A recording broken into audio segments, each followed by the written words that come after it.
Oke guys, welcome back to Daily Charting with Toshi, di mana kita akan daily chart your favorite cryptocurrencies. Oke, dan sekarang kita masuk ke DCWT sesi kedua, di mana di sesi kedua ini kita akan lebih fokus chartingnya untuk altcoins. Dan hari ini ya bisa dibilang sekarang DCWT sesi kedua juga kita fokus untuk lebih membahas komen-komen yang menarik dari para subscriber untuk biar bisa lebih tahu nih apa yang sedang dipikirkan oleh para subscriber kita ya. Nah, sebelum kita lanjut, Sato sempat ngomong ada yang beberapa kali komen ya, dari beberapa video ngomong bahwa di DCWT sesi kedua cuma bahas-bahas komen doang, cuma tarik-tarik garis doang ya. Mana fundamentalnya? Itu di DCWT sesi 1 begitu ya. Nah, makanya disimak baik-baik gitu karena kita udah bikin beberapa segmen and it's all for free.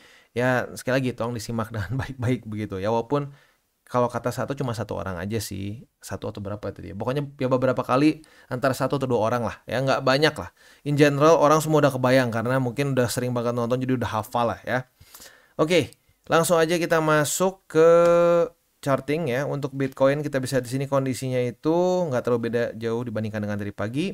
Yang menjadi kunci utamanya adalah 66.253. Kalau sampai ini ke reject ya BTC dan lanjut membuat ya belum lower low sih ya. Ya kalau dia sampai tembus 65.000 begitu. Ada kemungkinan bisa terjadi head and shoulders begitu. Ya kalau sampai tembus 65.000 begitu. Kalau ternyata dia bisa reclaim dan mantul lagi ya berarti struktur daily-nya masih cenderung bullish begitu ya. Oke, itu sekilas dulu ya. TA-nya kita nggak terlalu panjang dulu, nanti kita bahas lagi di belakang untuk makro ya. Selanjutnya kita akan bahas dulu komen karena kemarin juga komennya lumayan banyak jadi takutnya kepanjangan videonya ya. Oke, langsung ke Bro Irfandi ya. Bisa dibilang ini masa-masa krusial antara mantul BSB atau malah terjun bebas. Ngeri ini. Nah, mantap. Ini berarti Bro Irfan sudah nonton dengan baik ya. Nonton dengan baik, disimak dengan baik-baik. Karena ini memang masa-masa yang cukup menegangkan ya. Lagi-lagi di weekly gue udah bilang ya, kita ini sekarang sudah mulai retest di BSB sebagai support ya. Apakah dia mantul atau enggak begitu. Ini benar-benar yang menjadi satu key area menurut gua. Karena kalau dia bisa mantul dari BSB, statistiknya menyatakan bahwa kita cenderung akan membuat higher high, even bisa juga membuat new all time high. Apalagi considering sekarang kita posisinya sudah sangat dekat dengan ya all time high yang sebelumnya di daerah 73 ribuan begitu ya. Oke, next ada lagi dari sebentar ini suka turun sendiri deh kalau setiap kali gue ganti tab ya. Dari Bro Rahmat ya. Bang Toshi, kalau di weekly chart BTC kayak bikin bearish pattern gak sih? Sebenarnya iya ya. Kalau kita nggak ada BSB, gue setuju banget ya. Kita masih membuat low, lower high, lower low. Kalau di weekly ini bearish sebenarnya ya. Tetapi karena ada BSB dan statistik yang gue sudah sering bahas. Jadi setiap kali dia reclaim, kalau dia mantul, itu bisa antara bikin local high atau new all time high. Begitu ya. Nah maka dari itu kita pantau nih dalam beberapa minggu ke depan. Apakah dia bisa mantul atau enggak. Kalau dia nggak mantul, ya sudah. Berarti lanjut bearish secara struktur. Ya, jadi bener banget. This is a very good observation. Ya. Observation bagus dari Bro Rahmat. Karena memang secara pattern bearish. Ya. Masih lower low, lower high. Sorry, bukan lower low. Tapi membuat low, lower high, lower low. Ya, dan sekarang kalau sampai weekly close-nya seperti ini. Ya, atau mulai masuk lagi ke BSB. Ini menunjukkan bahwa dia masih membuat suatu lower high. Begitu ya, jadi sekali lagi a very good observation ya. Next ada dari CSP ya itu ya, gua kadang-kadang bingung itu cara bacanya gimana ya. Ya pokoknya itu dari Bro CS ya. Bro, bisa dianalisa juga chart patternnya pola candle. Sebenarnya sih kalau analisa chart sih udah ya. Kalau gue sih lebih suka struktur, ada yang suka pakai trend line dan lain-lain.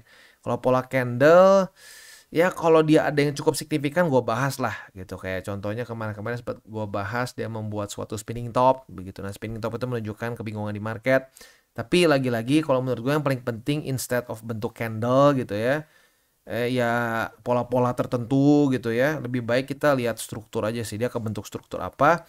Dan apakah dia mantul atau lanjut membuat lower low begitu. Ya membuat lower low lower high atau higher high higher low. Itu menurut gue lebih gampang gitu daripada ngafalin berbagai macam pola candle karena banyak banget.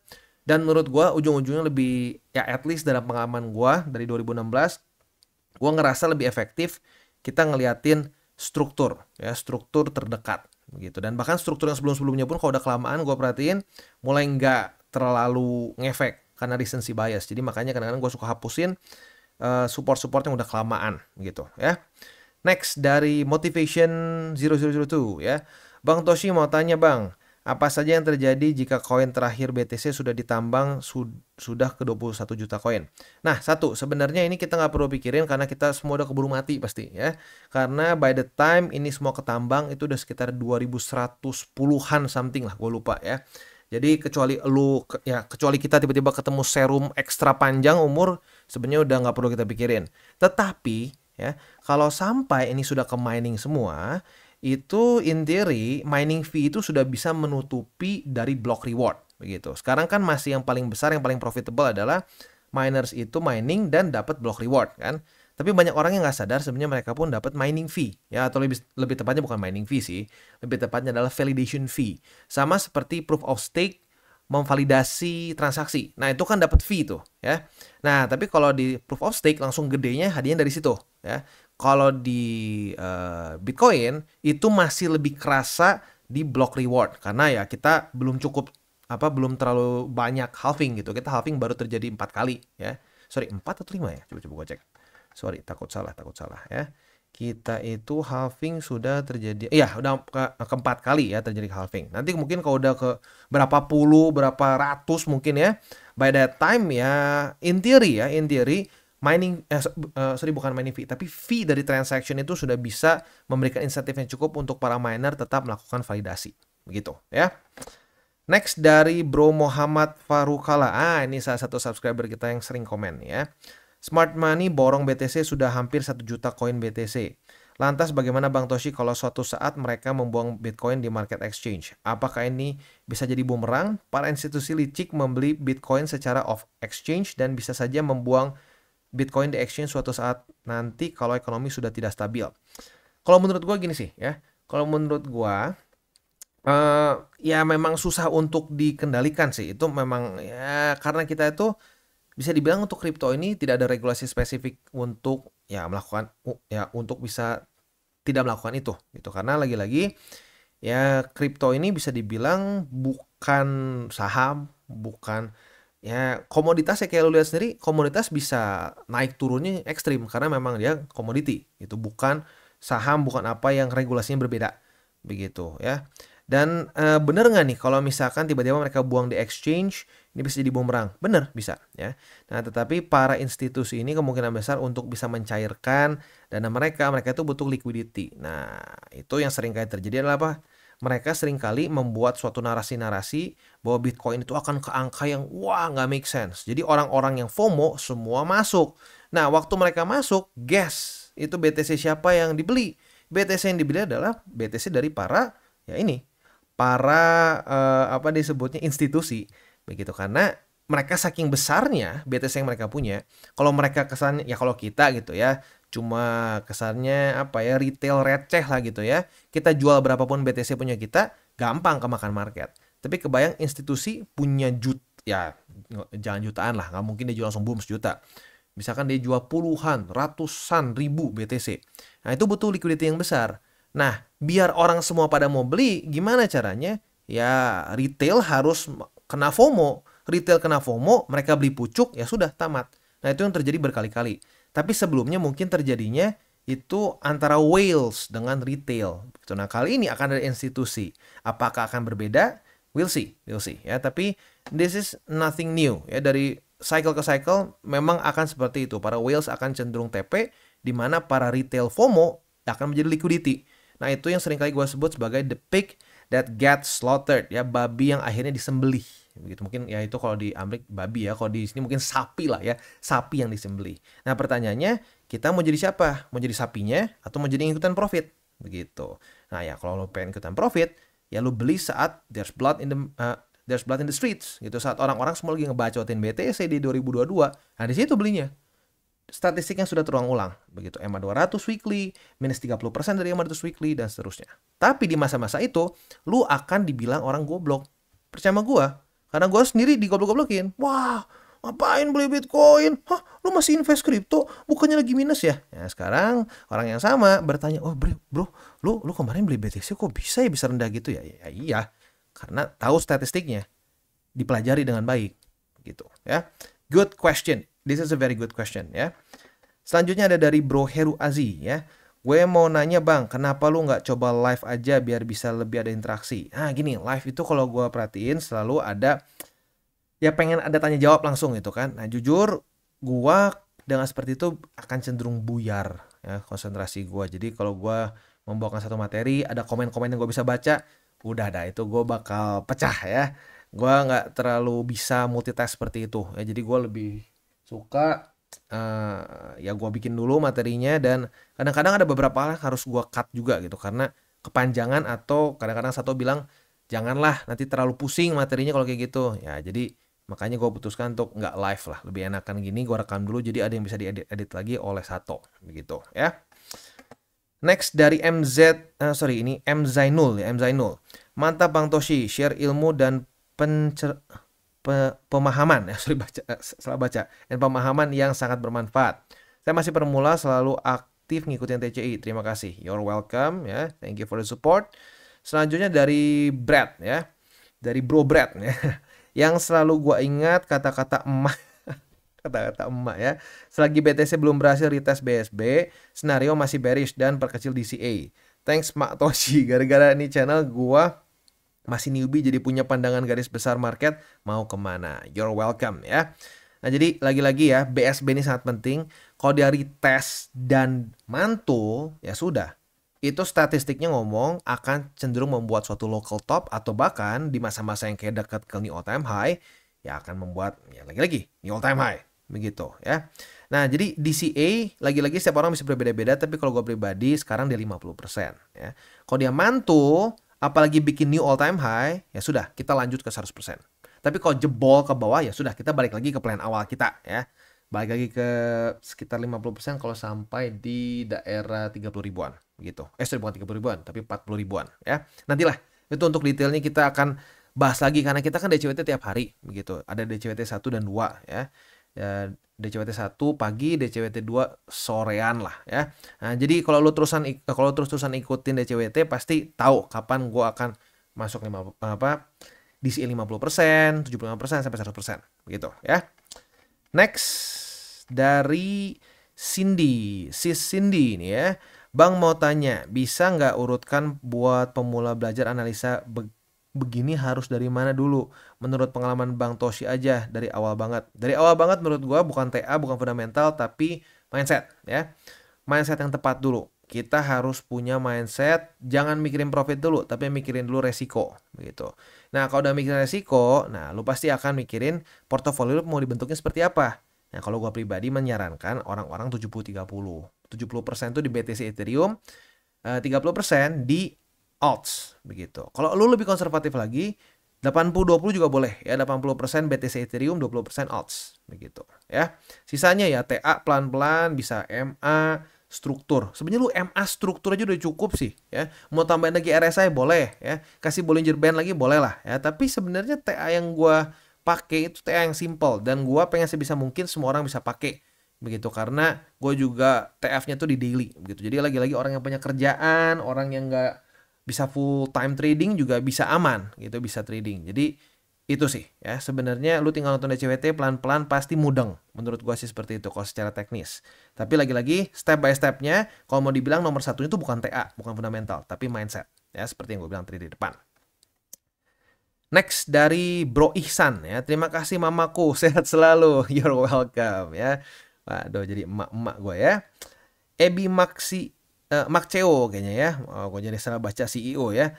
Bang, maaf nanya lagi. Kemarin abang bilang kalau IDR chartnya kacau. Saya kan pakai Indodex. Awal pakai saya lihat tutorialnya pakainya katanya IDR aja. Kan ada USDT sama IDR.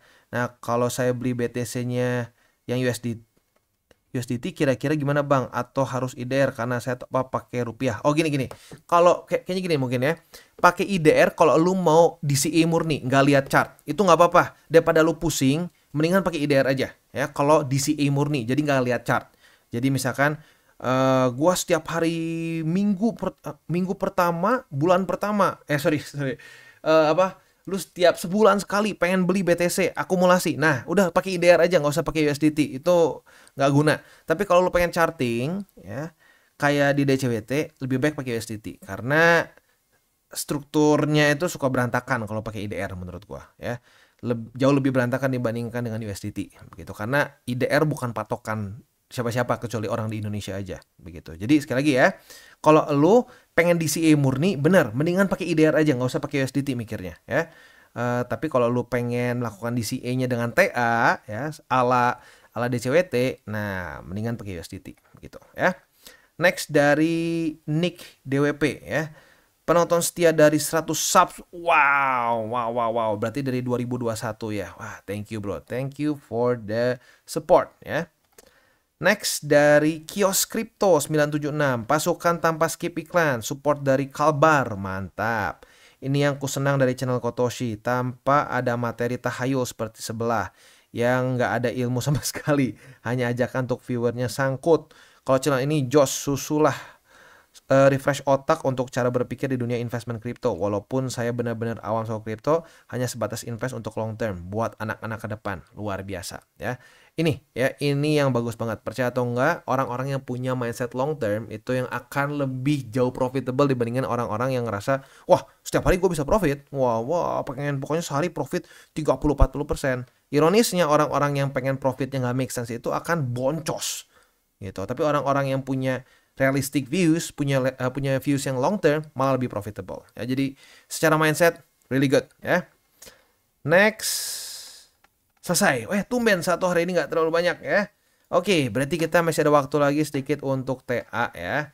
Jadi untuk TA kita bisa di sini Bitcoin Dominance ya. Kita langsung aja ke Bitcoin Dominance. Tadi udah Bitcoin ya. Untuk Bitcoin Dominance kita masih bisa lihat di sini. Overall masih cenderung kuat ya, walaupun kemarin terjadi koreksi tapi masih cenderung kuat untuk indeks, bukan indeks dolar tapi untuk Bitcoin Dominance. Jadi kita harus realistik, jangan sampai terlalu berpikir kayak 2021 ya, karena 2021 itu secara fundamentalnya sangat berbeda ya. Kita harus buka data ya, datanya menunjukkan bahwa kita itu masih kekurangan liquidity ya, interest rate masih tinggi, balance sheet masih terus terjun payung. Selama ini masih terjadi, historically speaking ya, jangan percaya kata-kata gua ya, tapi dari historiknya kita bisa lihat di sini. Kalau kita pengen kayak 2021 ya, yang kita butuhkan adalah interest rate yang di bawah seperti ini ya. Dia di angka berapa nih? Cuma di 0,25 ya, rendah banget ya interest rate di US, dan balance sheet yang naik. Gitu. Ini adalah masa-masa liquidity yang banyak begitu. Nah, kalau di masa-masa interest rate tinggi dan balance sheet terjun payung, yang terjadi adalah apa? Ya, dominance dari Bitcoin itu semakin merajalela begitu. As simple as that begitu, ya. Oke, overall seperti itu untuk makronya ya pada hari ini. Buat elu yang pengen pembahasan fundamental gitu, news-news terbaru, nah, gue sangat sarankan untuk nonton DCWT 1 ya, karena di situ kita akan lebih fokus ke sana. Untuk kedua ini kayaknya orang-orang lebih suka gue pembahasan dari komen-komen, dan bagus juga ya. Jadi gue tahu apa yang di pikiran kalian, takutnya ada juga yang salah nangkep dan seterusnya. Jadi beberapa hal gue bisa luruskan di pembahasan komen ya. Gue lebih suka kayak gini, jadi lebih jelas segmennya ya. Jadi sekali lagi buat lo yang cari fundamental, yang nggak pengen cuma coret-coret doang katanya ya, bangke, padahal nggak cuma coret-coret doang ya, enak aja coret-coret doang ya. Nah, itu ya nanti bisa nonton di DCWT sesi 1 ya. Oke, selanjutnya kita akan masuk ke buy limit. Hari ini kita akan bahas TON, Arbitrum, Immutable X, AVAX, dan Solana. Tapi sebelum kita masuk, seperti biasa, gue akan disclaimer dulu bahwa semua konten dari TCI bukanlah financial advice. Ini semua bentuknya adalah edukasi. Dan bagaimana cara untuk mendukung TCI? Ada banyak caranya. Lo bisa like our video, bisa share our video, atau juga bisa menggunakan link referral kita di bawah. Oke, today's video is brought to you by Coinex. Dan Coinex sedang ada event baru, yaitu mulung bareng Coinex, di mana lo bisa pilih tim lo dan menangkan hadiah lebih dari 250 juta rupiah. ya. Nah, tentunya pilih timnya jangan lupa untuk pilih TCI karena ini sistemnya adalah tim ya. Sekali lagi dari tanggal 16 Juli sampai tanggal 4 Agustus. Caranya seperti apa? Atau lebih tepatnya kita bisa mendapatkan apa aja? Yang pertama ada mulung prize pool pertama, di mana kita bisa mendapatkan 1.500 USDT yang dibagi rata untuk seluruh valid member yang trading 10 USD. Untuk yang keduanya, itu 2.000 USDT akan dibagikan secara rata untuk seluruh valid member yang trading 10.000 USD. Yang ketiga akan ada random prize pool, 20 merchandise box, dan yang keempat ada hadiah tim rank berdasarkan jumlah anggota tim yang trading 10 USD. Jadi lo bisa lihat di sini, bisa di-post ya semuanya. Ada berbagai macam yang kita bisa dapatkan di sini ya. Caranya seperti apa? Lo isi email lo, username atau nama panggung, dan pilih tim lo. Jangan lupa untuk memilih TCI ya. Oke, jadi kurang lebih seperti itu untuk event mulung bareng dari CoinX. Buat lo yang pengen ikutan, bisa nanti klik di link description di bawah ya. Dan buat lo yang belum punya akun di CoinX, bisa pertimbangkan untuk menggunakan link referral kita di bawah dan mulai trade di CoinX. Dan kita masuk ke Toncoin. Untuk Toncoin kita bisa di sini ya. Sayangnya tidak ada setup short kemarin ya. Kalau ada setup short kita very profitable. Tapi ya sudah, kalau memang belum rezekinya jangan dipaksakan ya. Nah, jadi kemarin juga belum retest. Jadi untuk futures kita skip dulu aja ya karena belum ada setup yang oke. Untuk posisi spotnya buy limit pertama tembus, kedua di 6,79 dan ketiga cukup jauh di bawah di angka 5,96. Kalau secara struktur sebenarnya masih ada sih ya. Kayaknya bisa juga sih di sini ya. Juga di sini. Karena lagi-lagi ya, gua nggak mungkin bisa chartingin semua juga. Jadi ya mungkin kayaknya yang ketiganya digeser deh. Jadi ke 6,286 ya. Next kita masuk ke Arbitrum. Untuk Arbitrum posisi long kita sudah kena target TP ya. Kemarin kena target TP berarti sudah profit sebesar 7,7%. Hari ini kalau terjadi retest kedua di MA20, sorry bukan di 20 tapi di MA50, kita bisa pertimbangkan untuk buka posisi short dengan target TP di angka 0,7592 ya. Untuk posisi spotnya di 0,759 dan di MA20 di 0,729. Next kita masuk ke IMX atau Immutable X ya. Untuk Immutable X sudah terjadi retest pertama di MA50 sebagai resisten. Apabila pada hari ini terjadi retest kedua, kita bisa buka posisi short dengan target TP kita di MA20 atau kalau lo mau lebih konservatif ada dua pilihan nih. Konservatif banget boleh di 1,516 atau boleh yang konservatif aja di 1,489 ya untuk MA20 yang paling agresif gitu ya. Untuk posisi spotnya sekarang kita itu ada di MA20 dan karena udah lumayan lama nggak charting, di sini ada beberapa lagi di 1,227 dan juga ada di sini ya di 1,87. Itu kurang lebih untuk setup di Immutable X. Next kita masuk ke AVAX. Untuk AVAX kondisinya itu kemarin sudah ada resisten baru terbentuk di sini ya di angka 32 something. Kita bikin dulu aja. Oke, dan hari ini sudah terjadi retest pertama di 29,45 sebagai support. Kita lihat besok pagi. Kalau besok pagi dia daily close-nya masih di atas dari 29,45, kita bisa pertimbangkan untuk limit posisi long. Retest kedua otomatis kebuka posisi longnya dan target TP di 32,59. Tapi kalau ternyata jebol dan daily close di bawah, setupnya bisa di MA50 karena hari ini retestnya kedua support secara sekaligus gitu ya. Untuk posisi spot, buy limit 1 udah kena, buy limit kedua belum ya di 28,13 dan buy limit ketiga di 26,47 karena MA20 udah terlalu dekat ya. Next kita masuk ke Solana. Untuk Solana sayangnya tanggal 22 Juli kemarin dia jebol, jadi sekarang dia nanggung di tengah-tengah seperti ini. Posisi spotnya berarti tinggal di 169,8 dan di 162,75. Untuk posisi futuresnya, apabila terjadi retest 1, retest 2 di 169,8, kita bisa buka posisi long dengan target TP di 181,33 ya. Jadi kurang lebih seperti itu untuk DCWT sesi kedua ya. Selanjutnya seperti biasa gue ingatkan 3 golden rules, jangan pakai uang panas, jangan over leverage, dan berpikirlah jangka panjang. Oke guys, jadi itu adalah akhir dari segmen DCWT kita pada hari ini. Dan jangan lupa bagi kalian yang merasakan manfaat dari segmen ini, jangan lupa untuk share ke teman-teman kalian. Dan apabila lu pengen mensupport channel kita ya TCI, jangan lupa untuk menggunakan link referral kita di bawah. Nggak wajib ya, tetapi apabila lu menggunakan link referral kita di bawah, ada macam-macam ya, dari Bybit, Huobi, Maxi, toko kripto, dan banyak lagi ya.